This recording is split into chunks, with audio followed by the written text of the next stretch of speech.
Welcome back to Celluloid Dreams, the Psychology of Film, Episode 12, the Psychology of Narrative, Part 3, in which we are going to be discussing comedy and musical film elements. With us, as always, is Matt. Say hello. Hey everyone, welcome back. So in this episode, we're going to be talking about the elements that are standard of that particular story type, and then the tropes that exist within those story types, tropes being the common elements that you see in those types of stories.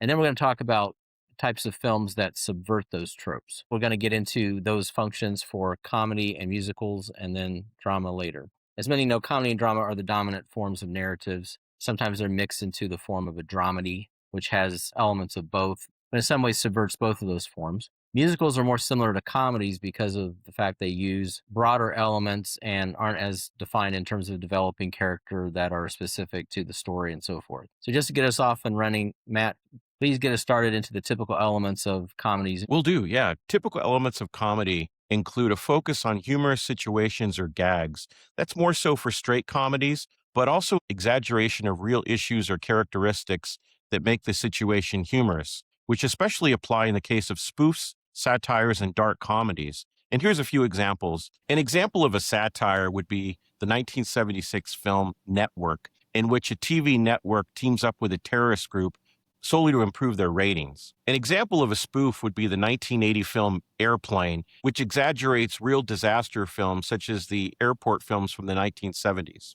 An example of a dark comedy is the 1994 film The Ref, in which a married couple portrayed by Kevin Spacey and Judy Davis are so at each other's throats that their kidnapper, portrayed by Dennis Leary, ends up more of a marriage counselor than an actual kidnapper. Comedies usually have broadly drawn characters based on archetypes. We discussed archetypal characters in our previous episodes, which are useful because they have core psychological underpinnings that repeat throughout storytelling.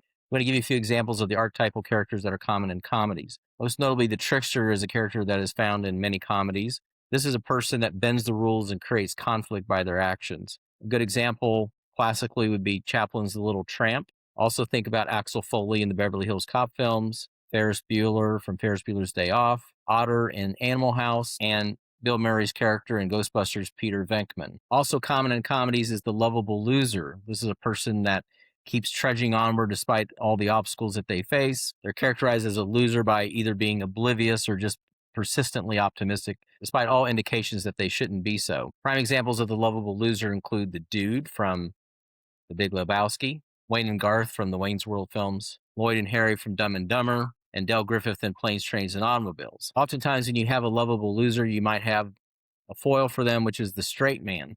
Case in point, Planes, Trains, and Automobiles, Steve Martin's character Neil, who responds to all the craziness that Del Griffith imposes upon him. So the straight man is to provide a voice of reason, and they're reacting how many in the audience imagine they would react in such a situation. Further examples include the Phil and Stu characters in The Hangover responding to Alan, and Greg Focker in Meet the Parents, who's in a situation where he's very in deep over his head in the household of Robert De Niro's potential future father-in-law that he's trying to impress. Additional examples of archetypal characters include the man-child or the spoiled adult child. Great example of the man-child is the Step Brothers, portrayed by Will Ferrell and John C. Reilly in the film Step Brothers. We also have the legendary Ron Burgundy, played by Will Ferrell, in Anchorman, The Legend of Ron Burgundy from 2004. And then Mike just touched on The Hangover, so we've got Alan, who is played by Zach Galifianakis. So then we have the deadpan eccentric. A couple good examples of the deadpan eccentric include Robert De Niro's Jack in Meet the Parents, who takes pleasure in grilling his future son-in-law. And then Egon, played by Harold Ramis in Ghostbusters from 1984. Then we've got the slob. And some great examples of the slob include Walter Matthau's Oscar from The Odd Couple, 1968. And then John Belushi's memorable Bluto from Animal House. Then we have the neurotic. And as a balance to Walter Matthau's Oscar, we have Jack Lemmon's neurotic Felix from The Odd Couple. Then we have Woody Allen, who plays a neurotic pretty much in everything he does. Some really good examples include his characters in Annie Hall from 1977, Manhattan from 1979, and Hannah and Her Sisters from 1986. So next on the list of these archetypal characters include the fish out of water character, which is exemplified well by Buddy the Elf in the film Elf, and also Borat, Sacha Baron Cohen's creation. And then finally, to be distinguished from the straight man is the everyman. So the everyman is just an ordinary person dealing with a nonsensical situation in a way that many of us imagine that we would react to it. There's not necessarily another partner character that they're reacting to. It's really more the situation that they're in and how they respond to it. So a good example is Bill Murray's character in Groundhog Day, Bob, who obviously, when living the same day over and over again, naturally finds this to be an absurd situation to be in. And then also the Kellermans from the Out of Towners, who are just an ordinary couple from Ohio trying to deal with New York City as visitors. Jack Lemmon gets a lot of mileage in the Out of Towners, basically getting frustrated with every person he comes across in New York City. Meanwhile, his wife, played by Sandy Dennis, humorously responds to everything with, "Oh my God," because she just can't handle all the things that keep happening to her. Actually, my dad was a fan of Lemon's performance because he got a big kick out of him making a list of all the people he was going to sue when he when he got out of the situation. So That's hilarious. Now that we've discussed the character archetypes, now we're going to move on to the narrative tropes of comedy. So the first involves misunderstandings between characters that create conflicts which are ultimately resolved by the film's end. A great example is Some Like It Hot from 1959. What's misunderstood in that film? Well, those cross-dressing men portrayed by Tony Curtis and Jack Lemmon aren't dames. So how does it get resolved? The mobsters pursuing them are caught. Marilyn Monroe's character, Sugar Kane, sees Tony Curtis's character for who he is and accepts him, while Jack Lemmon's alter ego, Daphne, reluctantly tells Osgood, played by Joe E. Brown, that he can't marry him because he's a boy. Audiences were most likely shocked. His response was, "Nobody's perfect." At the time, they probably only got away with that with the censors because it was a comedy film. yeah, I could imagine in the 1950s, the theme of cross dressing could only have been covered in a comedy. And they dressed it up further, of course, by making it sort of a mobster type situation. So you have to explain why these guys would go through all this trouble to dress up as girls, because surely no normal guy would ever do such a thing. So they had to give them plenty of justification, meaning their life, if they didn't do it, to raise the stakes to justify it. What I really love about it is Jack Lemmon's character, when he realizes he's going to get married to a rich guy, he had to be reminded by Tony Curtis's character that he can't marry the guy because he's a boy. And he's like, "Why would you want to do such a thing?" He goes, "Security." Makes sense. So, yeah, and his reaction at the end is just priceless. When basically Osgood just, "I don't care. You know, you could be whatever. It doesn't matter to me." Jack Lemon's face at the end is like, "Oh my God, how am I going to get out of this?" Yeah, it's a fun film. Definite classic. Yeah. So then to Meet the Parents, we have a situation where, as we discussed earlier, poor Greg Fokker, I mean, he's a male nurse, so these very manly men are looking down their noses at him like, "Oh, you're a nurse?" So just everything he says is taken out of context. The whole scene with the saying that you can milk anything with nipples, and the De Niro's character's like, "I got nipples, you're going to try to milk me?" So just, I mean, poor guy. I mean, the misunderstanding between them is so substantial and completely crossing by each other on everything. So ultimately, Fokker ends up trying to take it too far when he just doesn't take responsibility for things such as the flushing of the toilet, that he was told you can't flush the toilet, otherwise it's going to back the sewer up. So he tries to blame the cat for it. They're arguing with him because, you know, cats can't flush a toilet because they don't have opposable thumbs. Yeah, so clearly the old style man that De Niro's character plays, which again, we talked about earlier in prior episodes, how De Niro's persona, he wasn't really a comedy actor, but just the masculinity of his dramatic performances with the Ben Stiller type character, slightly more toward the androgynous side than the masculine side than De Niro's character, that creates the comedy. We also have the example of the lovable loser who ends up the winner by the end of the film. And some examples include Steve Carell's Andy and the 40-Year-Old Virgin. And so Andy gets a makeover that kind of changes him from this literally a 40-year-old virgin toy collector who works in an electronics store into someone who can pick up a woman and finds not only sex, but also love in the form of Catherine Keener's character, Trish. Then we have School of Rock from 2003. Jack Black's failed musician finds that if you can't do, teach. So he ends up teaching, and in the process discovers the gift of connecting with these children through music. Yeah, Jack Black in that is perfect casting. His background with Tenacious D that he had, the film was written for him by Mike White before he did The White Lotus. He had quite a career as a writer, and actually he was in the film as well, playing his roommate, if you recall. So having to put up with that lovable loser is not paying his part of the rent. So there's a lot of immense talent in that film. Richard Linklater directing it. That's, to me, one of the best comedies of the last 25 years. All right, so then we have Working Girl from 1988. Mike Nichols' feminist Cinderella story, where we have Tess, played by Melanie Griffith, who's a loser only because she lives on the wrong side of the tracks and she has a relationship with a jerk who cheats on her. But as she tells us in the film, she has a head for business and a body for sin. And so she ends up using her skills to outwit her boss, played by Sigourney Weaver, and also steal away Sigourney Weaver's fiance, played by Harrison Ford. Well, it's not like Sigourney Weaver's character didn't deserve it because she actually had a good idea that she was trying to steal. So it's interesting. Mike Nichols, from The Graduate to this film, with the kind of satirical comedy, he's got a little bit more of an elevated type of comedy that he does that ends up saying a lot of things. I think that in the 80s, Working Girl was a pretty fresh message with the greed is good kind of crowd, where here's a person that she doesn't come from the right background, and because of that, she's discriminated against and has to prove that despite her accent and the side of the street that she's going home to every night, that she can still do the job. So Oscar nominations for Sigourney Weaver. She had 2 that year, if you recall. She was nominated for Gorillas in the Mist as well. Unfortunately, she didn't win for either film, but that was Sigourney's year. Yeah, she can certainly play the hero, as you and I are fans of Aliens and her character Ripley. But it's fun to see her play a meanie too. Yeah, it's kind of against type for her, and she did well. All right, so next narrative trope is the odd couple with opposite qualities who play off one another to humorous effect. The definitive prototype for this type of story is The Odd Couple from 1968. As discussed earlier, you've got the neurotic Lemon and the slob Mathau, and as you can imagine, living together under those circumstances is not ideal for either of them. Take that to the 1980s, you get the Planes, Trains, and Automobiles connection with Steve Martin and John Candy. The infamous scene where the two of them spend the night together in the hotel on a single bed that they have to share together.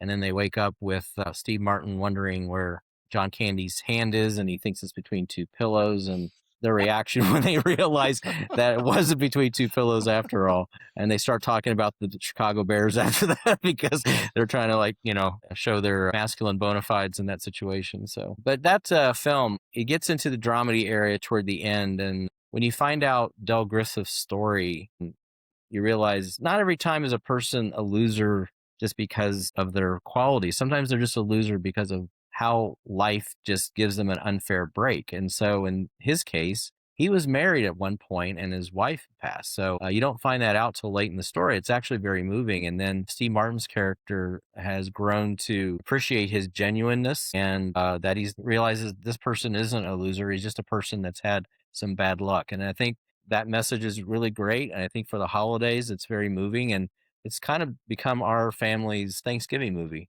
because of that. Yeah, it's a really touching film. Obviously, very funny as it goes along. And by the end, John Hughes really touched our hearts with the ending of that film. So then in another vein, we have the stepbrothers, Will Ferrell and John C. Reilly, and their battle against each other. Of course, they end up finding out they actually have some things in common, and so they kind of team up. But the initial enemies become friends structure where they're getting into it over the drum set, where at one point Will Ferrell decides to teabag the drums. That is comedy gold there. So this dynamic of the opposites interacting and eventually perhaps appreciating each other somewhat as a dynamic that's used a lot in the buddy action films that started in the 80s as well. So you got films like 48 Hours, Nick Nolte and Eddie Murphy playing off each other in 1982, and then Mel and Danny Glover in Lethal Weapon with the same kind of dynamic, though Mel's a little bit crazier than anybody in 48 Hours, except for maybe the bad guy in that movie. But those action type films are a little bit less dramas, a little bit more with comedy elements to kind of make them even more entertaining for people. So now we'll move on to the use of physical humor in films. And humor can be a demonstration of either a character's flaws or incompetence or just amazing luck.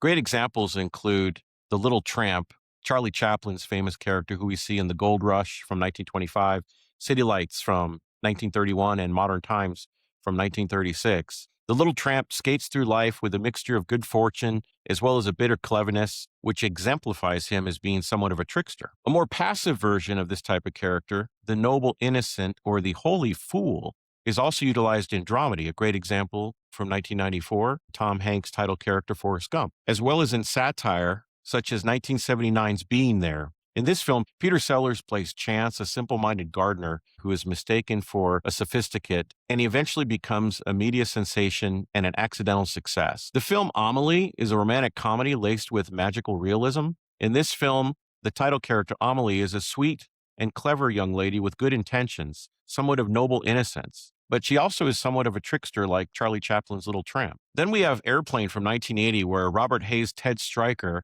was a great pilot during the war, but is now suffering a crisis of confidence. He can't even drink a cup of water correctly. That's his drinking problem. And how could he be expected to fly a jumbo jet properly? And then the same team in 1988 brings us The Naked Gun, where Frank Drebin, played by Leslie Nielsen, demonstrates even higher degrees of incompetence and luck in getting through just about every situation. So you would expect him to have been dead long ago after all the mishaps that he has in that film. Even more interestingly, O.J. Simpson's character doesn't have all the luck that Drebin has, so he gets thrown around and beaten up constantly and put in the hospital for all of his efforts. And I have to say that, frankly, I'm quite amused watching O.J. Simpson get the crap beat out of him after what we know he did later in life. Much to our delight these days. Yes. So then 1974's Blazing Saddles, we have the Rockridge Sheriff Bart, who just happened to be at the right place at the right time and got himself a sheriff's star. Not that he necessarily found himself in that great of a position when he came into town, when he found all these racists as his new charges. But he turned out to be quite competent, and some of his competence was quite amusing with some of the crazy schemes that he would come up with. The toll booth in the middle of the prairie, I thought, was one of the funniest things that he came up with to delay the bad guys from coming into town, and then building a false set so they would think that it was the real town they were attacking. And then they blew him up. Yeah, in comparison to all the buffoons around him, though, Sheriff Bart is a downright genius. Another element of comedy involves puns and one-liners. 1933's Duck Soup, a classic Marx Brothers comedy, had a film with ideas as relevant today as they were back then. Groucho Marx plays Rufus T. Firefly, a chaotic leader of a bankrupt country known as Fredonia, which ends up at war with a neighboring nation known as Sylvania. Rufus rattles off his lines faster than you can process them, like in this exchange between himself and Mrs. Teasdale. Not that I care, but where is your husband? Why, he's dead. Yeah, I bet he's just using that as an excuse. I was with him to the very end. Well, no wonder he passed away. Yeah, you can kind of hear it, even though we did a bad rendition of it compared to what he would do. I mean, you can kind of hear that rhythm. Even in the early days, they understood that it had to come fast. And even back in 1933, Groucho and his brothers were taking hits against politicians. For example, one of the lyrics in one of the songs in the film is, "If you think this country's bad off now, just wait till I get through with it." Yeah, I think that's a pretty universal thought from pretty much everybody these days. Another couple examples, we've got the character of Bart, played by Cleveland Little's line in Blazing Saddles, "Excuse me while I whip this out." And then we have Ted Stryker, Robert Hayes' character in Airplane, when asked if he could fly the plane, saying, "Surely you can't be serious." And then Leslie Nielsen's Dr. Romack's response, "I am serious and don't call me Shirley." Always a great one. Yeah, that's a winner. That also brings up the hospital one. Do you remember that one? Remind me of that one. Yeah, that one is, we got to get these people to a hospital. Hospital, what is it? It's a big building with patients, but that's not important right now.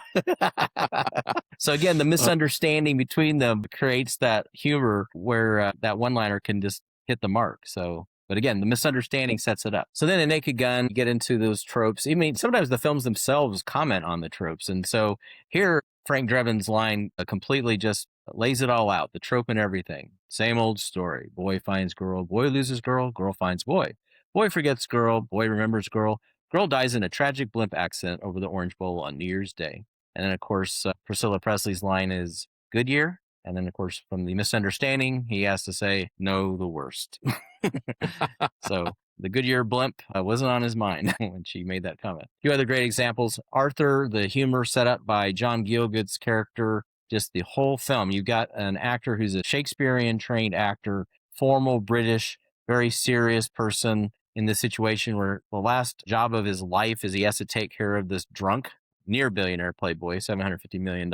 You could hear the disgust kind of coming off his lips when he reads off these lines. So Arthur's sitting in his dad's office and he's got to meet with his dad, and it's a business environment. So Hops is just trying to get Arthur to calm down. He's like, "Here, read this magazine. There are many pictures." So, here's an adult being asked to read a magazine that just has pictures to look at. And then when he meets Liza Minnelli's character, tries to steal a tie from a very expensive department store. He tells her, "Thank you for a memorable afternoon. Usually one must go to a bowling alley to meet a woman of your stature." So anyways, John Gielgud had a distinguished career, and what does he win his Oscar for? He won a Best Supporting Actor Oscar for this film. That is how effective that comedy against type is in this film. And then the film Fletch, I know this may not be as much of a universal favorite, but in our family, our group of friends, I mean, a lot of us just love kind of the fast thinking that Fletch does to get out of things, even when things don't make any sense. So he's talking with the secretary that he's trying to get some information from. And she goes, "I'm sorry, who are you again?" He goes, "Well, I'm Frida's boss." She's like, "Who's Frida?" He goes, "My secretary." So he's basically told her absolutely nothing, but he's gotten what he needed, and he's gotten through the situation just by confusing this lady. So I know that Chevy Chase's reputation isn't great. A lot of people think that the guy's kind of an asshole. I think that have worked with him. But again, in our family, a lot of us saw the vacation films, and his dad character in that, I mean, that was kind of who my dad was. Friends of the family would even say, "Oh, have you seen that vacation movie? That Chevy Chase character, that's just like Jerry." And so it's just like the fact that he would jump into a swimming pool with a attractive girl, even though the wife is in the hotel with him. I mean, a lot of people are like, "Oh yeah, your dad would probably do something like that." When he talks to his son, he gets all serious about things and like, "Rusty, just got to tell you, being out here with your mom and you guys, it just means everything to me." I mean, my dad, he would get all kind of misty like that and all sincere. And you're looking around like, "Okay, it's okay, Dad. It's all right." But it's just so funny, like how on the nose with that kind of clumsy dad character Chevy Chase would do in that. It's just such a personal thing that I just loved from that movie. We've touched on the film The Ref already in this episode, and there's a hilarious line of dialogue spoken by Kevin Spacey's character to his mother in the film. His mother being a wealthy control freak who doesn't approve of his wife. And the line of dialogue is this: "You know what I'm going to get you for next Christmas? A big wooden cross. So anytime you feel unappreciated for all your sacrifices, you can climb up and nail yourself to it." I love that line. That is one of the ultimate slams. Yeah. Can you imagine ever saying that to your own mom? I mean, Oh, jeez. she'd kill me. She would Yeah. kill me. When I was a kid, she used to get like wooden spoons and smack my brother and me with them. And she would do that today. She'd find a huge wooden spoon and crack me over the head with it. Mike, like you, we were teenagers in the 80s, and Arnold Schwarzenegger's action films were a big part of our teenage years. And Arnold's films are known for their one-liners. To use Predator as an example, Arnold made a couple quips in Predator like, "Stick around," after he threw his big, huge butcher knife and pierced some guy and pinned him up against a wall. And then there's another sequence where he says, "Knock, knock," before he starts unloading on people with his machine gun that also has a grenade launcher in it. That's Yeah. typical Arnold Schwarzenegger stuff. All this comedy pouring into the action started happening in the 80s. Everything was trying to be less serious, I guess. Yeah. And it works. And then in Tarantino's Pulp Fiction, we've got the character Marcellus, played by Ving Rhames, who has a great line: "I'm going to get medieval on your ass." These guys were going to be ripped into pieces after what happened to him. Also in Pulp Fiction, Sam Jackson's character Jules has an interesting conversation with Vincent Vega, played by John Travolta, whereby he indicates that giving a man's wife a foot massage is not even in the same ballpark, league, or sport as putting one's tongue in the holiest of holies. That joke is amazing. I mean, the fact that he would qualify it 3 different ways and then use the term holiest of holies. I Yeah. mean, that is a great line. So this is why, people can't really match Tarantino. Not only does the dialogue have rhythm, but it has like just an amazing way of putting things that it's really hard to come up with something that clever. Where the hell did he get that line from? I have no idea. I'd love to sit down and ask him. Yeah.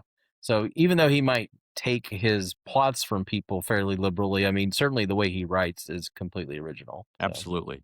Another common comedy trope is they make fun of the big speech and they try to shed some humorous light on some grand truth or whatever to kind of undermine the character's perspective as being kind of shallow. So The Naked Gun, again, is perfect for this, where he tries to tell Priscilla Presley's character how important she's been to him. And he says, "Jane, since I've met you, I've noticed things that I never knew were there before. Birds singing, dew glistening on a newly formed leaf, stoplights." It's like you think for a second and go, "Oh, that's not so good."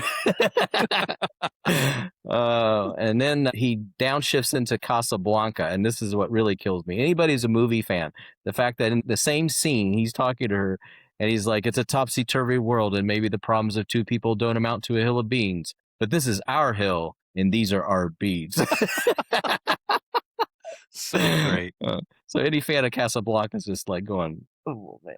Yeah. And then just a little bit more simpler, there's that big speech at the end of Act 2 of Animal House before they just start going crazy to fight the administration in the school when John Belushi's Bluto's trying to rally the troops, and he's like, "Was it over when the Germans bombed Pearl Harbor?" I mean, it was like,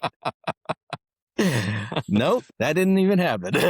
So it's like, I think we know why the headmaster said 0.0 with regards to his GPA. yeah, they clearly deserve the boot from the campus for sure, especially Bluto. Anyway, moving on from the one-liners. Now that we've discussed the elements of comedies, let's now discuss the elements of musicals. Similar to comedies, musicals also center around setups and gags and broadly drawn characters. Musicals use archetypal characters and don't waste a lot of time developing character as you would find in a drama. In essence, the song is to the musical as the gag is to the comedy. Disney animated films are essentially musicals with larger than life mythical scale stories. Disney films, for the most part, are the musicals of today, except when we get into the discussion of the biopic. That is kind of another variation of the musical that's kind of taken the place of the musical. We'll get into that in a little bit.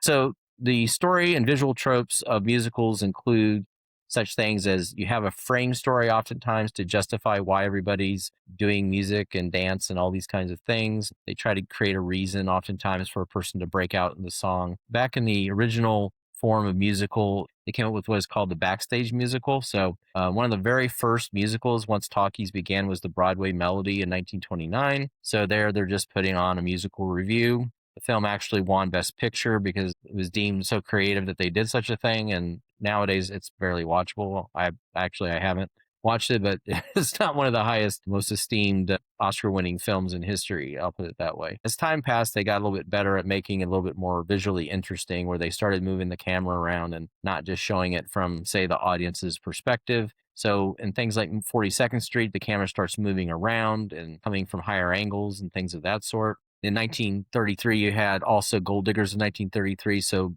Busby Berkeley was making a pretty big splash out the gate. He was a choreographer, really, but he became more important than the names of the directors for these films because the choreography was the thing. So then in 1948, the Backstage musical gets a major overhaul with The Red Shoes. This is a British film by the Powell and Pressburger team, considered one of Martin Scorsese's all-time favorite films. It's a more of a dramatic type film. Usually musicals are thought of as a genre where you're trying to uplift the audience and make everybody happy, and it's light and lively. And The Red Shoes was actually this very heavy dramatic story where you're dealing with the hardships of putting on a ballet and the hardships of being an artist in this world. So what it kind of brought to the picture was that you had serious dramatic conflict that you're getting the audience to sit through, and it's not musical uplift for them. The other thing it did that was very groundbreaking was this extended ballet sequence in the middle of the story that just kind of puts the whole story on hold to put on this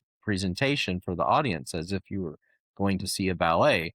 So this was very high-minded, very artsy. It became a very major influence on Hollywood, where Gene Kelly was then going to the studio saying, well, hey, if they can do that, then why can't we do an extended ballet sequence in a film? And they went ahead and did convince the studio to do that for An American in Paris. And that film went on to win Best Picture. So obviously they were correct that you could get away with that, and audiences might respect you even more for going in that direction. In a similar vein, 1952's Singin' in the Rain demonstrates that we are looking at most of the events of the story through the mind's eye of the lead character, Don, played by Gene Kelly, who's at the beginning of the story is at a premiere discussing the history of the films that he's been making. In that sense, many of the things that we end up seeing through the film might be distorted by the fact that he's a musical performer, and he's therefore somewhat of an unreliable narrator whose view of the world somewhat skews what we're seeing. Secondly, a lot of the story is reflective of a backstage musical because much of the plot involves transitioning a silent film into a talkie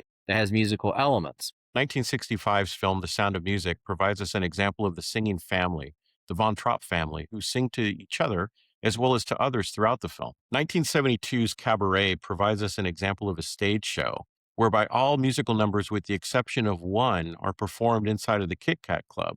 The one musical number that's performed outside is the song Tomorrow Belongs to Me, which is performed in an outdoor beer garden by a Nazi teen. As the song progresses, he's joined by other Nazi teenagers as well as adults. All right, the next frame justification is dreams or fantasy sequences. So in Wizard of Oz, all of Act 2 and much of Act 3 are performed in the fantasy world, in which case it's perfectly normal for munchkins and tin men and scarecrows to be dancing when they don't exist in real life anyway. And then in 2016's La La Land, there is a fantasy sequence at the end where we go inside the minds of the couple who are the protagonists for the film to experience a fantasy of what their lives would have been like if they had not gone their separate ways and stayed together through all their artistic successes. As you're watching it, there are many references to Paris and France, which definitely works to homage An American in Paris, as well as the extended ballet sequence in The Red Shoes. So director Damien Chazelle definitely knew his references in order to get everyone's attention, because this skilled interlacing of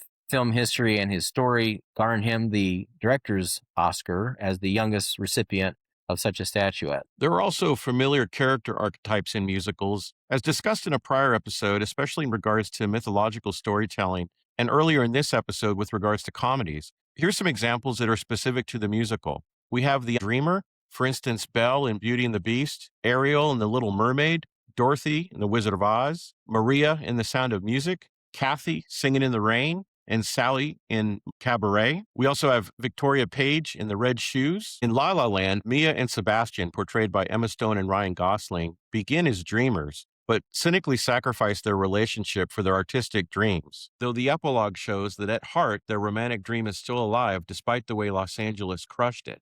Another character archetype includes the tortured visionary. Examples include the Phantom from the Phantom of the Opera, Joe Gideon from All That Jazz, who is representative of the director of that film, Bob Fosse, Christian from Moulin Rouge, who started out a dreamer, but by the time he goes through the taxing process of putting on his spectacular, he ends up certainly a tortured visionary. Boris Lermontov from The Red Shoes, as well as Thomas and Nina, Vincent Cassel, and Natalie Portman from Black Swan. Black Swan is actually a musical psychological drama that, similar to The Red Shoes, is not typical of the standard musical form because of its deep exploration of character development. Tortured Visionary certainly has the qualities necessary to work dramatically as well as for the more uplifting standard musical form. Another familiar archetype in musicals includes the cynic, one that may have been a dreamer in the past, but is no longer a dreamer because due to a variety of events, their artistic dreams are no longer attainable. Examples of the cynic in musicals include Satine, Nicole Kidman's character from Moulin Rouge, who in fact even sings a song in the film called Diamonds Are a Girl's Best Friend. We could also see Satine as a diva of sorts. Then there's the Beast in Beauty and the Beast because of his curse of being transformed into this hideous creature. We have Anita's character from West Side Story, portrayed by Rita Moreno, and Captain Von Trapp, portrayed by Christopher Plummer in The Sound of Music. Then we also have the diva, the female version of an icon, a high-profile performer with a powerful personality, as well as a catalyst for conflict. Ursula from The Little Mermaid, who also happens to be a trickster, is a great example of a diva. We also have Lena from Singing in the Rain, the Baroness from The Sound of Music, though she's a classy diva. We have Sally from Cabaret, as well as Eva Perón from Evita, although she started off as a dreamer. Yeah, the thing about the Baroness, why people consider her to be more classy, is that when Maria stepped into the picture to take Captain Von Trapp's heart, she actually steps out of the picture pretty nobly and didn't really cause a lot of trouble. Usually you'd expect a diva to go down swinging because the diva's got this ego that she's got to feed. So, I mean, think in your mind of when they talk about the modern divas, you don't imagine that they're just going to back down. But the Baroness, she has her self-esteem and her head held high, a little bit atypically for the diva. So then kind of on the male side of it, you have the icon. I guess you can have female icons as well, but the diva kind of takes that cake usually. But in Beauty and the Beast, Gaston is the icon. He's the town stud, I guess. All the girls in the town are fawning over him, but Belle doesn't want to even give him the time of day. But then on a more respectable note for the icon, Don, which is Gene Kelly's character in Singing in the Rain, he's established. He's not a dreamer anymore. He already has the dream. But, he's a pretty good guy overall. Another common character is the ringmaster. You see a character in these musicals where someone's kind of wrangling everybody for the show. One of the most famous being the Master of Ceremonies in Cabaret, played by Joel Grey. He did win the Oscar for supporting actor for that role. Very memorably weird. I mean, just very disturbing, actually, his presence all through that film. You got Che Guevara, played by Antonio Banderas in Evita. Naturally, P.T. Barnum is a literal ringmaster. So when you have the greatest showman, Hugh Jackman's character, it's natural that, yep, he's a ringmaster. And then in Moulin Rouge, you've got the Harold Zidler character that Lady Marmalade sequence when he's bouncing around all over the place, singing at the audience in close up while everything's going on in the background. And he's definitely staging everything for the excitement of the audience. And then lastly, the comic sidekick. You definitely get that a lot in the Disney animated films. In Beauty and the Beast, you've got Lumiere, who during the Be Our Guest sequence, he actually kind of plays the ringmaster for that. But him and Cogsworth in Beauty and the Beast are always good for keeping things light and lively. In Little Mermaid, you got Flounder, Sebastian, who also is the ringmaster for Under the Sea, and then Scuttle. And then in Singing in the Rain, the sidekick is Cosmo, whose sequence of Make 'em Laugh is one of the highlights of Singing in the Rain. The last trope we're going to mention with regards to musicals happens to be direct to camera performance, where you are the audience watching a stage show that's being put on film. And secondly, the ringmaster performs to you as the audience and at times even talks directly to you. Now that we've discussed the tropes, now we can get into examples of musicals that subvert them. One example being The Umbrellas of Cherbourg from 1964, a French musical starring Catherine Deneuve. It uses the musical form to stylize ordinary settings with no dialogue expressed outside of the use of the musical format. In this film, Catherine Deneuve's lover ends up leaving to fight in the Algerian War, where she remains at home and pregnant with his child. And to survive, she ends up marrying a rich diamond merchant. Basically, there's no escape for the lovers from the limited options that the world has offered them. Another film that similarly tries to bring the world of everyday life into the musical is Dancer in the Dark from 2000. So in this instance, we have Bjork, who's a famous rock star and not really a professional actor, playing a woman who's going blind and she's in desperate straits. Basically, the Hollywood musical is her way of escaping from her problems. That shot Dogma 95 style, which we discussed in our earlier episode, means that you're not using any embellishment with cameras or lighting to make it look professional. You're making it look very grainy, almost like you're shooting it with a standard camera that a person could shoot at home. So then you go into the musical moments where she's escaping, and it's like a transcendence into the musical realm. And that's how she gets through her struggle. So this film gets extremely dark, and they insert a lot of melodrama into the story to where by the time you get to the end of the film, her fate is actually quite dire. But even though she's going into trial for committing a capital crime and ends up on death row, she literally dances and sings her way to being hung at the end of the movie as her means of escape from her fate. So if there ever was a musical that undermines the uplift of the standard musical, Dancer in the Dark is that film. We've touched on it already in this episode, and we're going to mention it again. That's Bob Fosse's 1972 Cabaret. No songs in the film are performed outside of the Kit Kat Club, with the exception of Tomorrow Belongs to Me near the end of the film. Again, this song is sung by a Nazi teenager, and then as the song progresses, he's joined by other teenagers as well as adults. It's done in this beautiful outdoor garden setting, and it's chillingly the opposite of a break into the fantasy world of song and dance.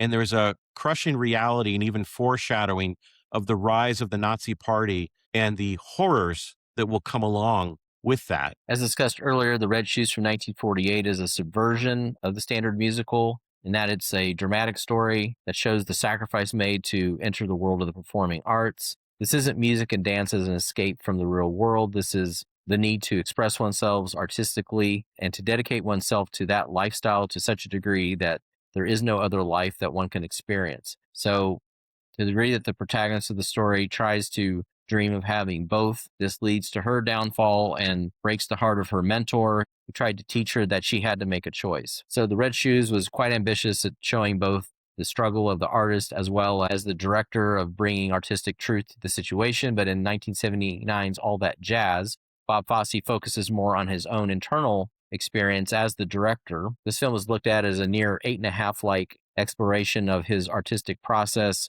that is very self-referential and could be considered a dark backstage musical. At the point where the director is virtually on the edge of death, the viewer certainly can comprehend the struggle that the artist has at being pushed to this limit. The film was nominated for numerous Oscars. Bob Fosse had already won his Oscar for Best Directing in 1972 for Cabaret, but in many ways this film has to be seen as an equivalent accomplishment. So while the focus of All That Jazz was on the director, Darren Aronofsky's Black Swan from 2010 primarily focuses on Nina and her pursuit of the perfect performance that eventually becomes a descent into psychosis with fatal results, as opposed to the third act triumph. In doing so, the film reveals the human cost of perfection with all the pain in the buildup to the event and the suffering involved with its final realization before a laudatory audience. Again, the focus is on the performer primarily and not the director.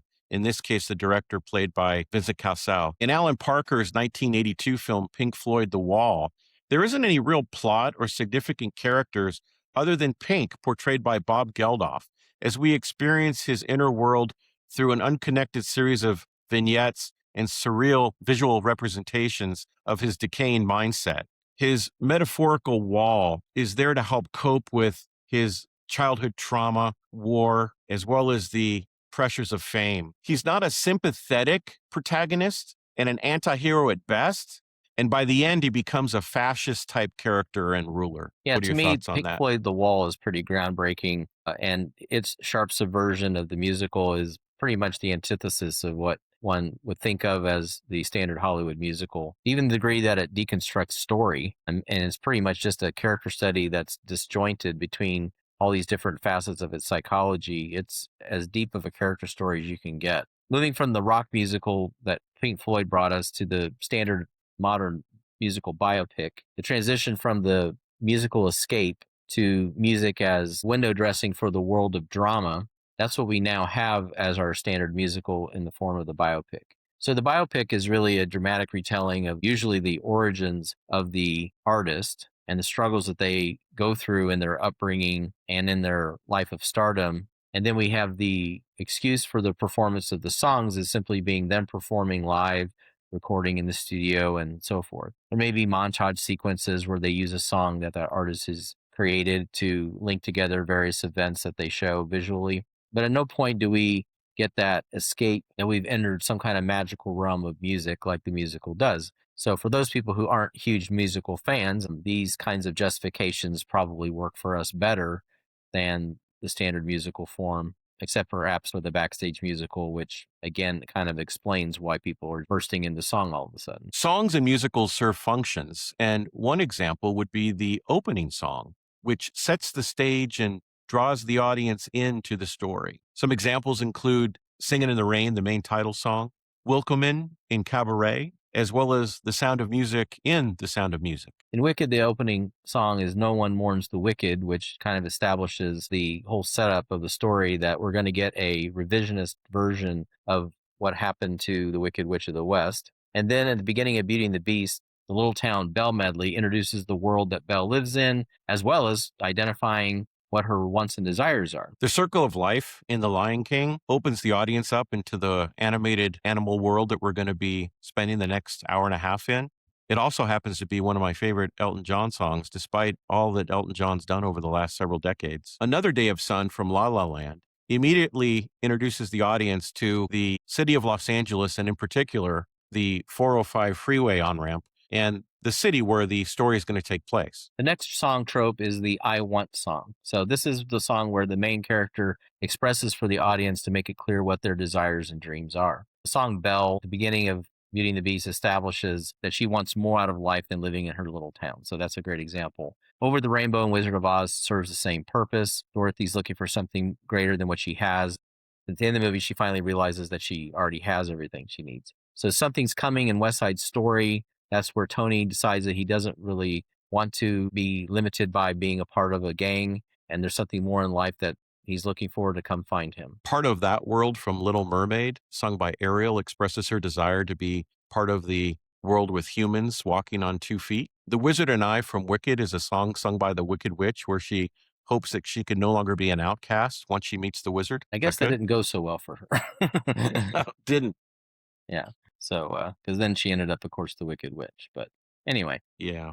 certainly well performed by Cynthia Erivo. But what's interesting is that song, Belle, and The Sound of Music, they always end up singing to like an open plain these desires that they have. So they're singing to basically nobody out in the world, and it's this beautiful setting. It's kind of humorous that they're just belting these songs out to the world and no one's listening. It's just an interesting trope that these musicals do. I think it's getting a little tired at this point. Then in Cabaret, Sally Bowles' character that Liza Minnelli plays, Liza wanted to include this song maybe this time, which was not a part of the stage play, because she wanted to show the sincere desire that her character has, that her relationship with Michael York's character, Brian, in the film, that she's sincere, that she's hoping it will actually work. Even though her character in many ways seems very frivolous in that film and non-serious, she really wanted this apparently for her character to sing it. So they brought it in and it then became a staple not only for her, but it was added to the musical in subsequent variations. Another song trope would be the villain song. Now, in The Wizard of Oz, there isn't really a villain song per se, but Miss Gulch, and who later becomes the witch, has her own theme. In the film Wicked, the wizard sings A Sentimental Man, a song whereby he says he's a father figure and he wants to be a father to everyone in Oz, but I don't know if we should believe it. And then in West Side Story, there's the Jet song, sung by an ensemble gang of the Jets. And this song's memorable because when you're a jet all the way. In Little Mermaid, Ursula sings Poor Unfortunate Souls, which is the result of her sneakiness as a trickster and basically coming up with terms that are not favorable to the people that she makes her deals with. And of course, her latest mark is Ariel. In Beauty and the Beast, Gaston sings this ode to himself, the song Gaston, of course. And then in Lion King, we get the Be Prepared song sung by Scar, where we get a sense of his Nazi-like plans to basically take over Pride Rock with the help of the hyenas who march in lockstep together. In The Hunchback of Notre Dame from 1996, we have the song Hellfire, sung by Judge Prolo. And it's a very dark and creepy song, basically about this man lusting about Esmeralda. And lyrics of the song include the fire in my skin and desire. And at the end of the song, he says, she will be mine or she will burn. Pretty dark stuff for a Disney animated film. I certainly thought so. I actually just watched it again today in preparation for this, and it's pretty heavy stuff. I mean, honestly. Yeah, I watched it again today too, and I kind of sat there with my jaw kind of hitting the floor. Like there might have been some discussions behind the scenes before they allowed this one to get in the film. Yeah, but it's really special. I mean, among their songs, that is one that is very memorable to me. Yeah, it's a great musical number and the animation is fantastic. And for a guy like me who likes the darker subject matter, it held my attention nonstop. So then we're going to touch on Cabaret again. And we've discussed this song, Tomorrow Belongs to Me. A Nazi teenager starts singing the song, joined by other Nazi youths and then Nazi adults. It's horrifying in the sense that it's foreshadowing the rise of the Nazi party. Yeah, and again, why is this the only song that occurs outside the Kit Kat Club? I mean, it's really chilling just to have this guy start singing and then everybody joining in, and you're just watching the society crumble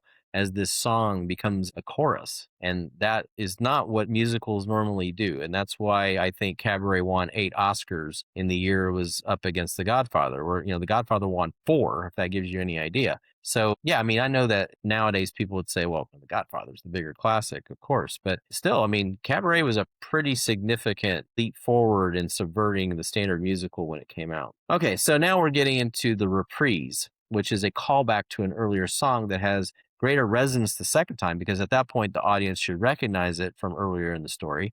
And then when it's reprised, they get that tingling sensation of, I recognize this, and okay, I'm starting to sense some connections between things. So the Belle reprise, where she again goes out into the middle of the landscape and belts out her desires, falls back that what we heard in the earlier part, that she wants more than a provincial life, and it gets the back of your neck hairs up, with this grandeur of this moment when she sings it. There's also a Gaston reprise in the film, which again makes you feel like, okay, the plot is thickening with this guy. So Sound of Music has several interesting reprises. One of the most interesting ones is, how do you solve a problem like Maria echoing while she's going down the aisle in her wedding? So that would be a weird thing when you're at your wedding and all your nun friends are basically talking about you being a problem for everybody. There's an Edelweiss reprise where earlier in the film we see the captain performing it to his family, but right before they escape, it's performed again. And we know they're saying goodbye to their country at that point. So it's a very moving moment in the film. And then The Climb Every Mountain initial performance in the film by the older mentor nun, it's a very stirring song at that point. But then when they're actually climbing the mountains to get out of Austria at the end, it's a very uplifting moment worthy of that reprise. So then Singing in the Rain, it's a showstopper as well as a reprise because when he performs Singing in the Rain after he drops off Kathy and he's so ecstatic and in love and dancing around in the rain, it's a very winning number. Even in today, I think people can watch it and still appreciate it and not look at it as just being an old fashioned standard musical number. All right. So the next trope is the 11 o'clock song. So the reason why it's called the 11 o'clock song is you're getting toward the end of a play, usually for a musical, and you're getting a little bit tired. Okay, when's this thing going to get wrapped up? And so they got to wake you up with some really notable powerhouse song. So that's the 11th hour song. And what happens is usually the character that's the protagonist of the story, perhaps they're hitting a low point or there's some kind of dramatic epiphany that happens. So you really get things going. You can be a showstopper, which gets everyone's blood pumping and excited where they want to stand up and clap to the energy of the performance, but it also can just be something very stirring for the character. So a great example to me of this type of song is from Moulin Rouge. It's the El Tango de Roxanne. So if anybody's seen that film, surely they do remember this scene because this is the scene where Ewan McGregor's Christian is just in such turmoil that he knows Nicole Kidman's Satine is going to be ravaged by the Duke character who's funding their play. And he knows that it has to happen. But the song Roxanne itself is about a prostitute not having to turn on the red light and sell her body to the night. But it's got even more impact here. And you've got the dancers doing the tango at the same time. So you got this visual representation of the dance between the sexes and this sexy kind of dance. So you got all this energy coming together with all these different elements cross-cutting each other. And it's a really powerful song that, I mean, if any character was going to be at the bottom of the pit, it is Christian in this moment from this particular song. Another example of an 11 o'clock song can be found in La La Land. Mia, portrayed by Emma Stone, sings a song known as Audition, The Fools Who Dream. And in that song, she essentially relates to how she's willing to suffer the emotional struggle to become an artist. And this would have a detriment on the relationship that she's created with Ryan Gosling's character. It's a crisis moment for her character, but she's made a choice to pursue her artistic dreams and let the relationship go by the wayside. By the way, this performance is a live captured performance by Emma Stone, who did perform the song live. So what you're seeing in the film is the single take that she did for it. And it is extremely affecting emotionally because she really sells the emotion part. And if they had pre-recorded it, her performance would probably not have reflected quite as well. But I mean, she got the Oscar for this role, and the way they did it and the delivery that she executed it, I mean, you feel it when you watch it. It's got a lot of power to it. Another example would be the song Cabaret from Cabaret, where we have Liza Minnelli's Sally Bowles doubling down on her commitment to art and a bohemian lifestyle, no matter what turn of events occur. And of course, the audience knows by the end of the film that it's the rise of the Nazi Party and all that unfortunately comes with that. Late in Meet Me in St. Louis, the story gets a little bit dark for a musical where the family knows they're going to be leaving St. Louis, and Judy Garland's character is turning to her sister to try to comfort her in this situation. So what you get is Have Yourself a Merry Little Christmas, which is a Christmas staple now that everyone knows. But initially, the song was a little bit darker, and apparently there was some thought in the writing of it that there were going to be some references that people in the audience would understand in regard to the war that was occurring at the time it was filmed. That there were going to be people that we may never be reunited with again because they might die at war, or that they were not with us during that Christmas. And so your Christmas is a muted Christmas, not an exuberant one. So there was a lot that was going on in the song that was contextual to the time. Apparently, Judy Garland thought it was too dark, and she said, please change the lyrics to make them a little bit lighter. So the film's lyrics are still somewhat dark, and then there were later versions that other people who performed it thought it was still too dark, and they thought it should be lightened up a bit. So there have been some variations in the lyrics over the years to where it's not so dour as it was when it was originally written. So then again, in Sound of Music, I talked about Edelweiss earlier. It is a reprise that also serves as an 11 o'clock song because the family is torn about the fact they're going to be saying goodbye to their country. So it has that sort of heart-tugging element to it. that's amplified by the reprise aspect of the song. Now, everybody knows a showstopper when they see one, so we're going to just go through a few real fast. Singing in the Rain needs no introduction. Clearly a showstopper. Everybody knows it in the culture. Sound of Music, there's a few people know, like Do Re Mi. Everybody knows that song. It's a showstopper. Also, The Lonely Goat Herd is a pretty energetic song that gets people going in the middle of the film. In West Side Story, we have the song America, which kind of talks about the immigrant experience in America.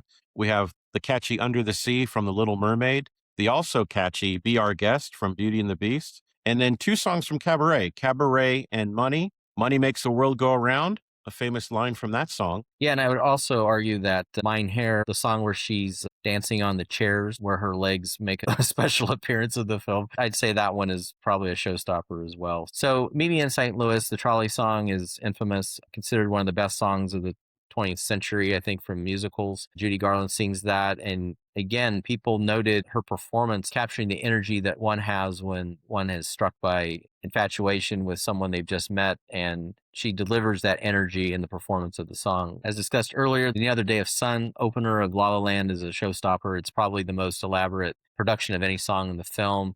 I'm still not sure how they shot a lot of that, the way the camera moves are made, and with such a confined setup with all the cars that are around. And then Moulin Rouge has several. The previously mentioned El Tango de Roxanne is definitely one that would bring you to your feet if you saw it live. Lady Marmalade with Diamonds Are a Girl's Best Friend, and that whole medley that's in that portion of the film where we meet Satine, all the energy that that sequence has. And then the Elephant Love medley where they're singing to each other in the elephant, In the Name of Love and Heroes, and all these emotionally uplifting songs that are put together for nothing short of an epiphany, I think, during that scene as those characters are falling in love with each other. All right, so that brings us then to the grand finale. So Moulin Rouge, again, the Spectacular Spectacular is a pretty grand finale, lives up to its title. The Climb Every Mountain reprise I discussed earlier at the end of Sound of Music, another great way to be lifted at the end of that film and inspired by the escape of the family from Austria when the Nazi occupation was on its way. Part of that world reprise from Little Mermaid has a loop back around in a sense. So now we see that Ariel has become part of that world that she wanted, the dry world with humans. In Cabaret, we have the reprise of Willkommen performed by the MC, kind of a bookend. And as the camera pans at the end of the number, we see Nazis sitting in the audience of the Kit Kat Club, foreshadowing again the dark future to come. Yeah, and interestingly, at the end of that song, he sings goodbye in German as he leaves the stage. So maybe Sally has decided she's going to stick around to live out her life in the cabaret, but I think that might have been his last performance because he saw Yeah, those brown shirts in there. I think he he's was getting on the his hell way out. out. Yeah, I think that's what I read it as the ending of that one. Okay, so then the epilogue at the end of La La Land. Again, there's few films that have the power of the extended medley of callbacks that are in that song, where we get not only the power of the music from that film and the messages about their shared fantasy of what might have been, but we also have the fact that it calls back American in Paris to give it even additional weight. And then the callback at the end of Lion King, where the circle of life already set us up at the beginning of the film. And then when we have the exact same setup, except Simba is the father and he's bringing in his own cub into the world, the wild monkey guy holding him up for all the animals to see in this triumphant moment. Power of the music, the power of the imagery. Again, just perfection for the grand finale of that film. There's a reason why The Lion King is my all-time favorite classic animation films. Yeah, it's a wonder. And like I touched on earlier, Circle of Life is my favorite song from that film. And it's a powerful song. And it kind of chokes me up whenever I hear it because it makes me think about the loss of my father and other family members I've lost. And that's part of the circle of life, right? We welcome new ones into the world and we say goodbye to others. Yeah. And when I watch the beginning 3 minutes of The Lion King, I mean, I'm already starting to get affected by it just immediately from that song. And, just the fact that you've gone through the whole story and you get to the end and it comes back at you at the end. I mean, it's a great callback. You walk out of that movie, you're kind of floored that an animated film could operate on that level. Yeah. At least at the time it came out, I felt that way. I was like, wow, this is pretty impressive. It really is. It's a tearjerker. Now that we've discussed everything we wanted to regarding musicals, now we're going to go back to comedy and we're going to discuss the types of comedies. And The one we're going to touch on first is the romantic comedy. And with a romantic comedy, the tropes include either enemies to lovers or a meet cute type situation. Then we have opposites attract, for example, rich versus poor. We have the makeover scene. And then we have the grand gesture, for example, a race to an airport. Love conquers all. One example that contains all those tropes is Pretty Woman from 1990. So we have Vivian Ward, played by Julia Roberts, who teaches Edward Lewis, that's Richard Gere's character, how to drive stick shift and drives him back to his hotel. That's kind of a meet cute situation. Obviously, we have a situation where opposites attract. We have Richard Gere's character as a wealthy professional. We have Julia Roberts' character, who is a prostitute. So we've got that rich versus poor situation there. Then we have a wonderful makeover scene where Richard Gere takes her to stores on Rodeo Drive, purchases her new clothes, and she's able to mock the snooty sales people that had ridiculed her previously, and she kind of gets a comeuppance on them. We have the grand gesture trope at the end of the film where Richard Gere shows up to her apartment in a limousine. He climbs up a ladder. She's above him looking down on him. He professes his love for her. And then he whisks her away in his limo, just like sweeping Cinderella off her feet.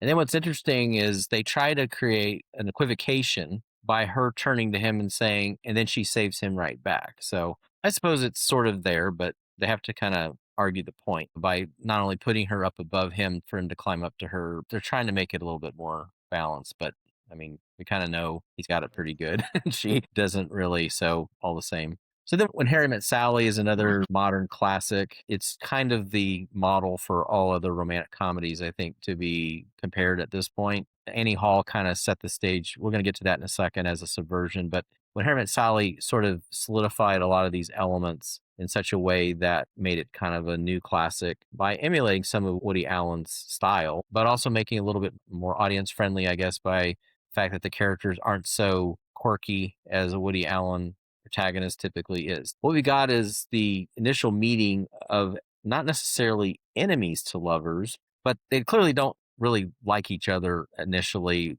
I mean, he wants to have sex with her, of course, but she's not really having it. He's her friend's boyfriend and she doesn't want to sleep with him. So she finds that kind of off putting. And she doesn't really like a lot of his attitudes. And so they just kind of agree to go their separate ways. But then they have a couple of meet cutes where they bump into each other randomly. Incidentally, one time is at the airport when she's saying goodbye to her then boyfriend. So he ends up on the same flight with her. They talk for a bit. So they're kind of starting to see each other a little bit differently over time. And then finally they become friends when they're both single and not terribly happy in their situations. So it's kind of a quasi enemies to friends to then lovers track that they're on. For the opposites attract, I mean, they clearly are playing up the battle of the sexes thing. So I guess in some ways you have opposites attract in most films that involve a male and a female, especially though when their characteristics are very much like the stereotypical model of their gender. So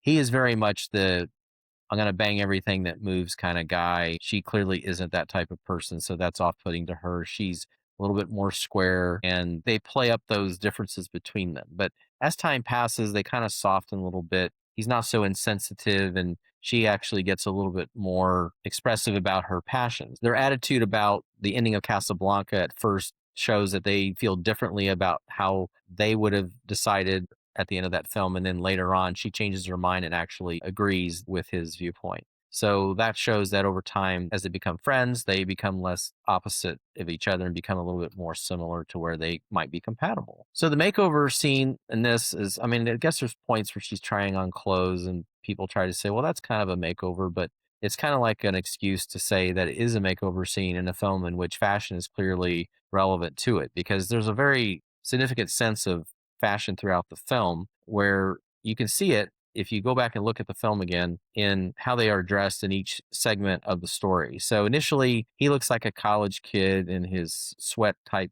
jacket, and she gradually becomes more businesslike in her suits as they progress through the story. So there's a kind of makeover that's happening structurally in the film, even though there's not a clear makeover scene where someone gets totally made over in the plot of the story. But then finally, the classic grand gesture in this film. It's New Year's Eve. The prior year, they were together, but not in a relationship. At the end of the story, it's New Year's Eve and she's miserable. He's miserable and he's out window shopping, but he's really just killing time. And then he realizes he's got to make a big move here or he's going to lose her forever. So he takes off running down the street to see her at the New Year's party and tells her that this is the time that he wants to spend the rest of his life with her and he wants to start right now. So that was certainly a grand gesture. And all she can really say is, when you do something like that, you make it impossible for me to hate you.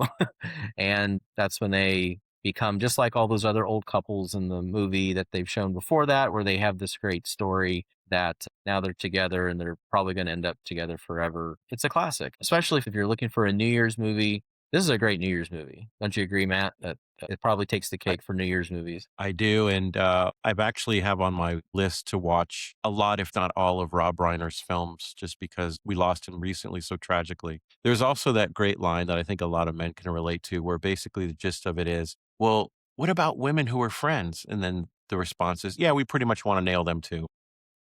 Right. Yeah, and then of course her orgasm scene in the restaurant is classic. Rob Reiner's mom with the punchline, "I'll have what she's having." Perfect delivery to deadpan, and but yeah, the fake orgasm argument that all women have done it at some point, and Hmm. you got to do the math. It may have happened to you. So then, one other example of a structurally standard romantic comedy would be Clueless. In many ways, her and Josh, they actually, just for clarification for everyone, they are ex step siblings. Okay, they're not related. This is not an incest movie. That means that her dad at one point was married to his mom, but they aren't anymore, and they are ex step siblings. So Josh is a little bit older, a little bit more serious about his role in the world. Cher, her most significant view of her role is to be the socialite, and she's very superficial, and he's very grounded. So they are very much an opposites attract in that regard. They're not exactly enemies, but they kind of bicker with each other as siblings kind of might, even though they're actually ex step siblings. So now there's a major makeover thing in this film because Cher makes every effort to be the hero and convert this girl Ty that she meets, that she's going to try to make her just as popular as she is and turn her into a clone of herself. But Ty has other ideas in mind, and actually she doesn't really respect a lot of things that Cher's about. So when Ty becomes more popular, she actually starts attacking Cher's alpha status on top of the popularity pyramid. So this makes Cher very uncomfortable that she's been undermined, and she kind of views that maybe going about doing all these good works to make over people is not really what she should be doing with her time. So this leads to then Cher's transition to where she wants to start doing good things. She's also trying to impress Josh a little bit because she's had some downfalls in the romance department here and there, where she, for instance, attracts a gay guy that obviously is never going to go for her. So she better stop thinking about that. So eventually she does get on his radar, and when she accidentally does something that pisses off one of her dad's coworkers, Josh actually rushes to defend her and makes her feel even better about him. So then ultimately at the end, he makes the bold move of revealing his feelings for her, and she goes for it. So we got a lot of the elements of a standard romantic comedy here. There's a lot of execution that elevates it in terms of the dialogue being very snappy and witty, and it's modeled off the story of Emma. So you have kind of a classical construction, but really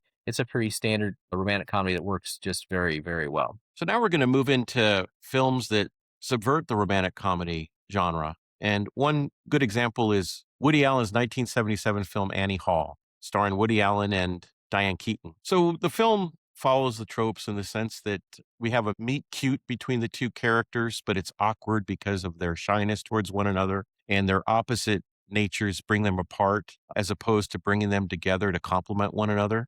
Woody Allen's character Alvy tries to make over Diane Keaton's Annie in the image he wants intellectually, and she outgrows his limitations on her. His grand gesture is following her to California, which ends in disaster, and Alvy proposes marriage to her, but she turns him down, which ultimately leads him to write a play that ends opposite of that. And while Alvy hates LA, Annie loves LA, and she wants to pursue her career in LA. And in doing so, she eventually becomes successful. So this is the film that beat Star Wars for Best Picture, and a lot of people that are standard moviegoers don't see it, but it's a pretty remarkable both invention of the modern romantic comedy as well as a subversion at the same time. And that's kind of why it's pretty notable. The fact that he says that he ends up writing a different ending for his play just goes to show why there are so many romantic comedies that end with a happy ending, because there's probably a lot of writers out there who are wanting things to have ended differently. So they don't want to write the thing that actually happened. They want to write the thing that they wish had happened. So that kind of explains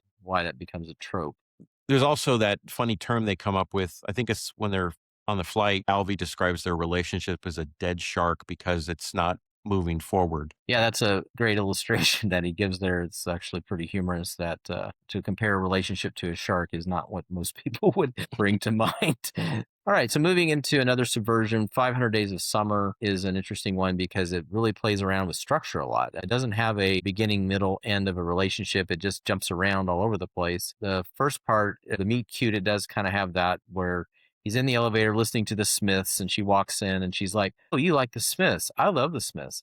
And then she walks out and he's like, "Oh, wow, heart smitten." He concludes from this common liking that they must have a future together. So then the opposite track thing, he's kind of romantic. He kind of looks at destiny and coincidence and all this kind of stuff as meaning something. And she's the cynical one that says, I don't really believe in a lot of that stuff. And so he's kind of chasing her with this idea that they're meant to be, and she's not having it. So ultimately, of course, she's going to end up going on in her own direction, and this is going to break his heart. Now, what's interesting is later on, she finds the right person and then she ends up sounding just like him. So it's not necessarily that they were opposites. It's just that they were opposites at the wrong time. And maybe he just wasn't the right person for her anyway. So there's a lot of myths that kind of get shattered in this story where he tries to do all the right things, but actually he's doing many of the wrong things. But what's also interesting in the film is there's another meet cute that happens toward the end of the story where he's going for a job interview and he meets someone where there's probably a better chance that things could work out. Maybe there's more common interests and so forth. And interestingly, this character he meets, her name is Autumn. Summer didn't work out so well, but Autumn, it might work out. Well, he still has 2 seasons left if it doesn't work out with Autumn. This is true. So, but anyway, hopefully he's got a good chance with Autumn because Autumn is played by Minka Kelly. Do you know who Minka Kelly is? No. Remind what else has she been in? Well, just look her up sometime. She's beautiful. Okay. Stunner. So then a more recent subversion is Honora from 2024. Now, there's a lot of people out there that I think were a little bit shocked that Honora won 4 of 5 major Oscars in a season that many people thought was a very competitive one. But I kind of, in retrospect, look at it and say, this kind of makes a lot of sense. Honora is the ultimate takedown of the romantic comedy genre. It really attacks many of the tropes of the genre. We'll go through this bit by bit. We only have really one trope, which is opposites attract, and that's he's rich, she's poor. But I mean, that's just kind of why they come together because of their situations. I mean, she needs money and he's got it. It's not very romantic at all because it's kind of a contractual relationship. There's nothing really equivalent and romantic about it whatsoever. In this anti-Cinderella story, her prince does not fight for her at all once the going gets tough. When his parents step in to block their marriage, he bolts. So his race to the airport is to run away from everything, not to her to save her from the situation she gets into, which is she's trying to hold up the fort and the house is getting raided by Russian mobsters and he's not around to protect her at all. So this pretty much directly counteracts the pretty woman premise entirely. The meet cute trope, we can talk about that. In this case, though, it would be spelled MEAT because, again, she's an exotic dancer, so she's more like meat than anything to him. So the trope of love conquers all definitely didn't happen here whatsoever. It's more like the rich get everything they want. That's the trope that works in this instance. So even though she has a legal marriage certificate, well, that's not going to get in their way, so they'll find a way to get through that as well. Now, as a final interesting comment on the whole situation, there is actually an enemies to lovers dynamic that's set up, but it's not between Vanya and Annie. It's actually between her and Igor, the Russian mafia henchman, who actually seems to have a thing for her through most of the story. And she doesn't have any eyes on him other than to look down on him as the muscle that's kind of pushing her around. Now, as it turns out, there's a missing engagement ring that he holds for her. And at the very end of the film, he actually gives it to her as a kind of grand gesture of sorts. So the interesting thing about it is she's very moved by it,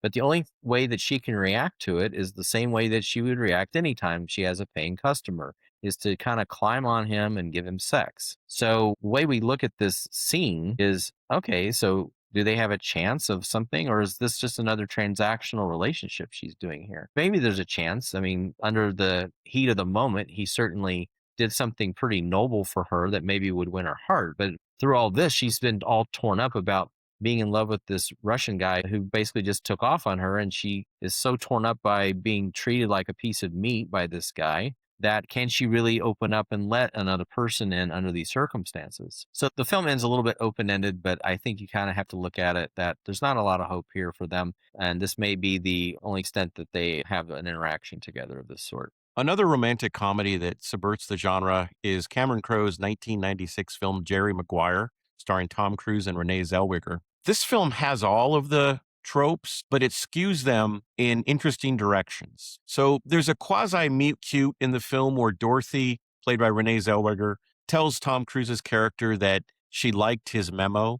But the actual meet cute in the film is when Dorothy's son, named Ray, Spectacled Ray, is what really attracts Jerry to Dorothy. And contrary to some popular opinion with a lot of memes that are out there, the actor that played Ray did not grow up to become Christopher McQuarrie. So the real opposites that are attracting here are Jerry and Cuba Gooding's football player character, Rod. Cuba Gooding Jr. ended up with an Oscar for this film for Best Supporting Actor. Dorothy also complements Jerry's corporate slickness with her own groundedness and idealistic integrity that is ultimately what really attracts him to her. So for the makeover scene, Dorothy gets a makeover for her date with Jerry, but his inner void, his career focusedness is what brings him to her more so than love and appreciation. In essence, Jerry takes her for granted. But that being said, he does tell her she looks nice, but it's not an overwhelming compliment. Dorothy makes her grand gesture at the beginning of their relationship when she leaves her job for Jerry.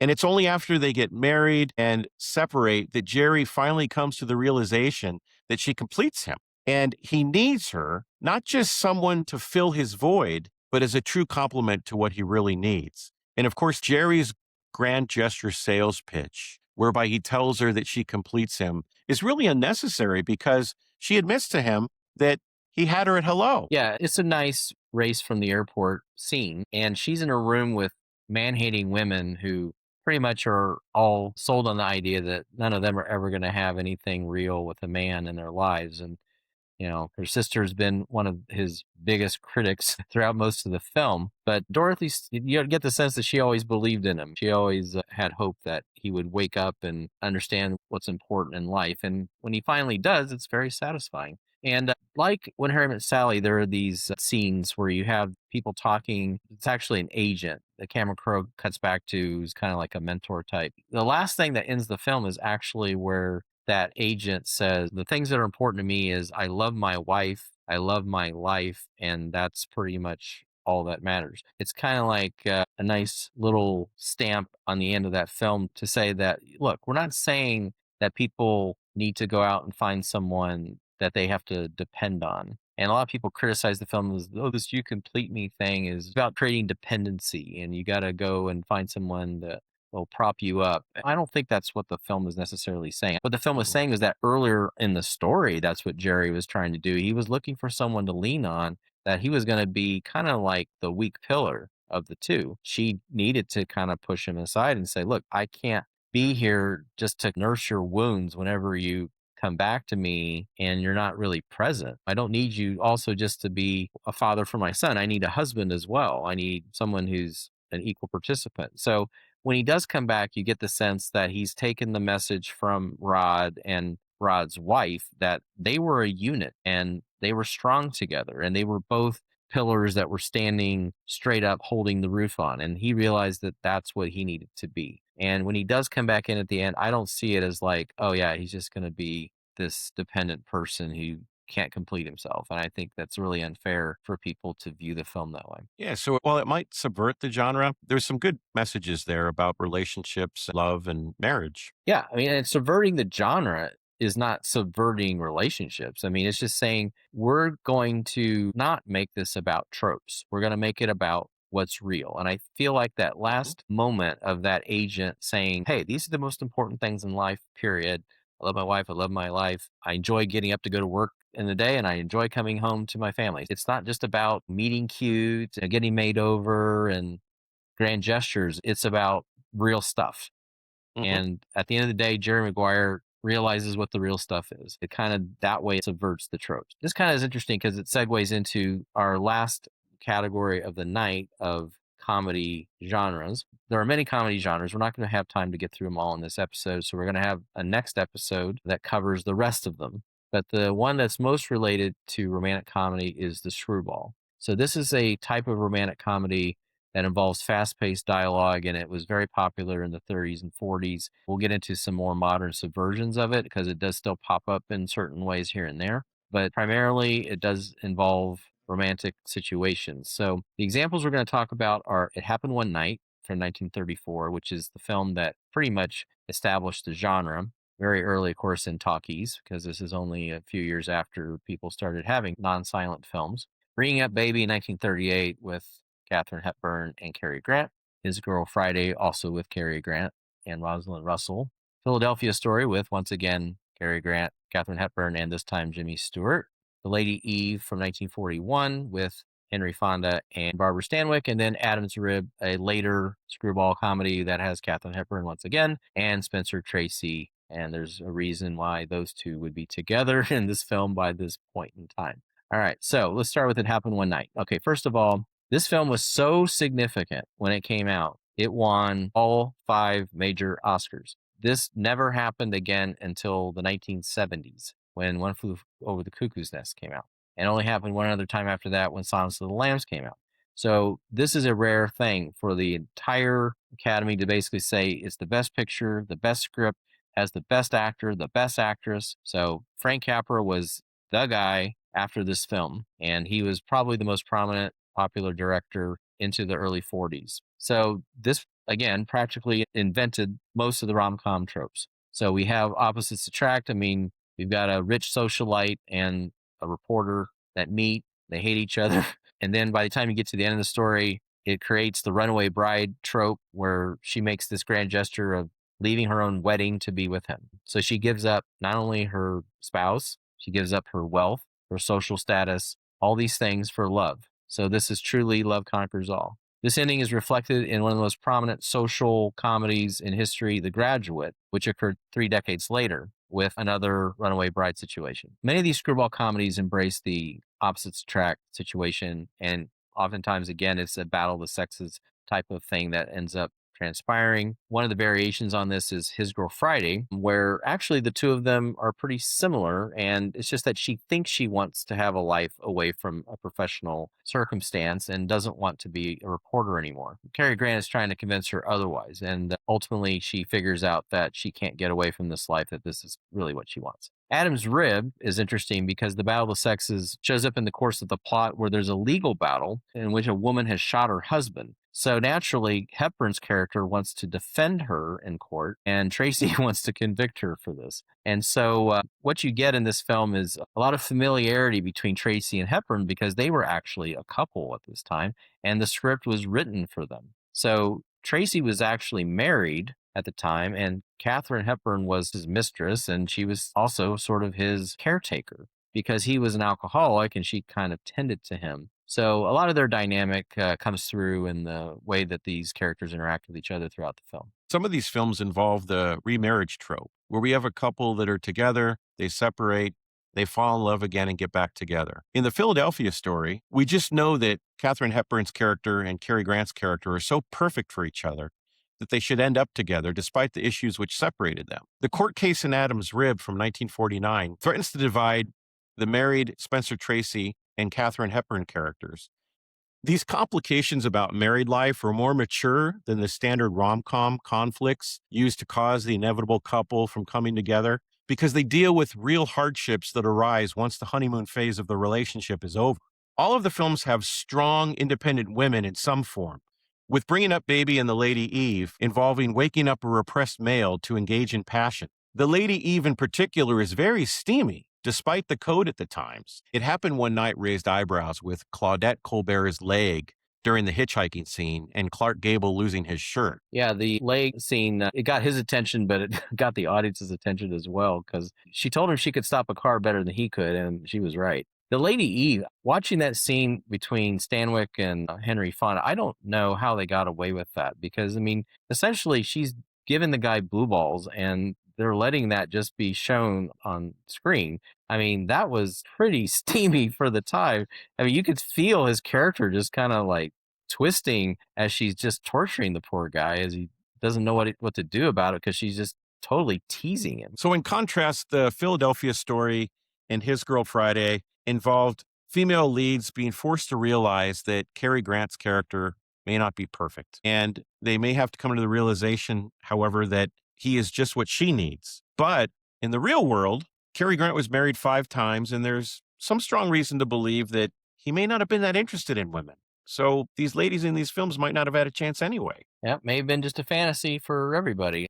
Apparently, the word is that he cohabitated with Randolph Scott for a number of years, and there may be more to it than just a couple of dudes shacking up as roommates. So, if that's the case, then that was an unattainable goal to have Cary Grant, I guess. All right, so moving on from the standard screwball comedy to the subversion, Arsenic and Old Lace from 1944, directed by Frank Capra, again starring Cary Grant, is a pretty interesting subversion because in this situation, the fast talking is Cary Grant trying to make sure that the little old ladies, his aunts, who are killing elderly gentlemen, don't get caught for what they're doing. Obviously, they've kind of lost their minds, and in their minds, they're thinking these old men, they don't have much to live for, so we're actually doing them a favor. But anyway, they were going to get in trouble if they ever got found out about that. So a very interesting dark twist to the screwball comedy that even for those days, a pretty dark Agatha Christie-esque element. An early dark comedy from the Coen brothers was their 1987 film Raising Arizona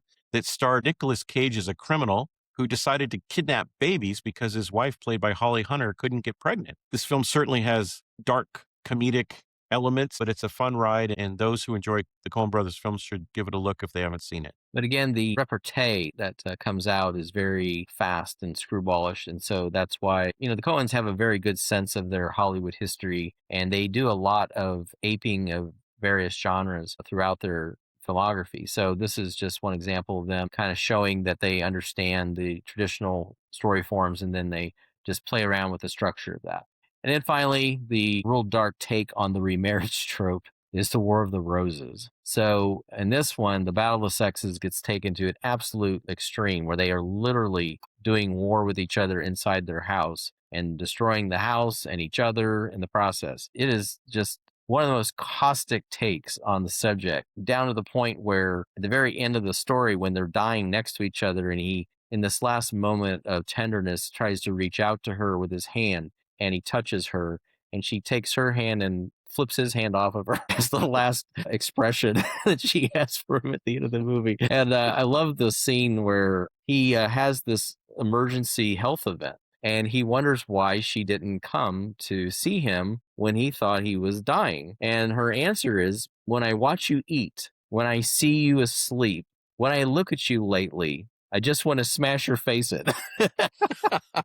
I mean, what do you say when someone that you think you're in love with or that should love you says that to you? I mean, it's just so harsh. But Yeah, anyway, that's a little dark. It's dark, but it is funny, though, because, again, you play off all those tropes that you've seen in all these movies where, they're just going to get back together and things are going to be fine. And this movie just doesn't give an inch on that. It's basically, when you're getting a divorce and you hate each other, then it's all on the table, no holding back. So any divorce lawyer will tell you that, man, go find another area of law to practice because people don't get any meaner than in that situation. Yeah, Danny DeVito directed the film, and he and Kathleen Turner and Michael Douglas had worked together on the Romancing the Stones films, and I'm sure they got along great on those, and I'm sure they just had a ball making this movie. Must have just been a laugh riot behind the scenes. Yeah, I can imagine. And I think he had fun with it too. I mean, some of the things that his character had to deal with, like, her chasing him around and trying to convince him to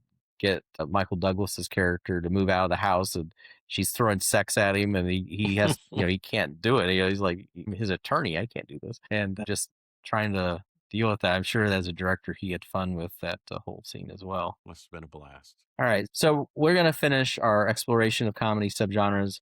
In the next episode, some of those will include slapstick, the spoof, teen comedies, satire, and dark comedy. So there's a lot to look forward to as we wrap this subject up. And it's pretty much that's what the whole episode will deal with, is talking about the tropes of those subgenres, as well as the ones that subvert them in interesting ways. Thank you for joining us. We hope you liked what you've heard. If so, please like and subscribe. And other episodes can be found on Amazon Music, Apple Music, Spotify, and YouTube. So thanks for listening, and please tune in soon for episode 13.